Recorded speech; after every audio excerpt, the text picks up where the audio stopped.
Hello friends, constipation खूप जणांना हा प्रॉब्लेम जाणवतो, हा त्रास होतो.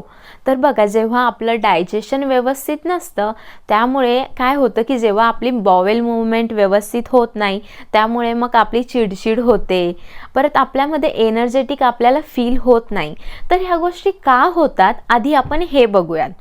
बघा, जेव्हा आपल्या जेवणामध्ये अजिबातच फायबर नसतं किंवा खूप कमी प्रमाणात फायबर असतं आणि आपण पाण्याचा इनटेक व्यवस्थित करत नसलो, तो प्रॉपर नसेल, कमी असेल, तेव्हा देखील आपल्याला कॉन्स्टिपेशनचा त्रास होतो.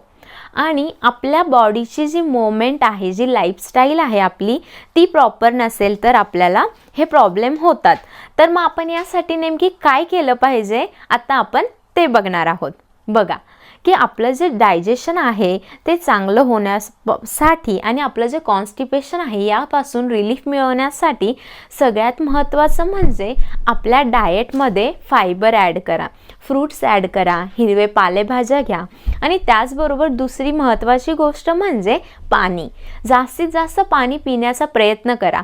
जर तुमच्या लक्षात राहत नसेल की तुम्ही पाणी पिलं की नाही किंवा किती पिलं, तर तुम्ही एक बॉटल करा आणि तिने मोजून पाणी प्या. आज किती बॉटल पाणी पिलं. प्रयत्न करा की तुमचा जो वॉटर इनटेक आहे तो वाढवण्याचा. आणि तिसरी गोष्ट ती म्हणजे लाईफस्टाईल. लाईफस्टाईल म्हणजे काय, तर खूप जास्त जे तळलेले पदार्थ आहेत ते खाण्याचं बंद करा. रात्री उशिरा जेवण्याचं टाळा. आणि त्यामधली सगळ्यात महत्त्वाची गोष्ट म्हणजे काहीतरी एक्सरसाइज करा. शरीराला काहीतरी व्यायाम द्या, शरीराची मूवमेंट करा. त्यामुळे जे तुमचं डायजेशन आहे ते चांगलं होण्यासाठी मदत होईल. तर तुम्ही ह्या गोष्टी फॉलो करण्याचा प्रयत्न करा. जे कॉन्स्टिपेशन आहे, तुम्ही आज त्या गोष्टीकडे लक्ष दिलं तर हे तुमच्यासाठी फायदेशीर आहे. पुढे जाऊन ह्याच गोष्टींचे मोठे परिणाम दिसतात, जसं की पाईल्स, फिशर्स यासारखे प्रॉब्लेम होतात.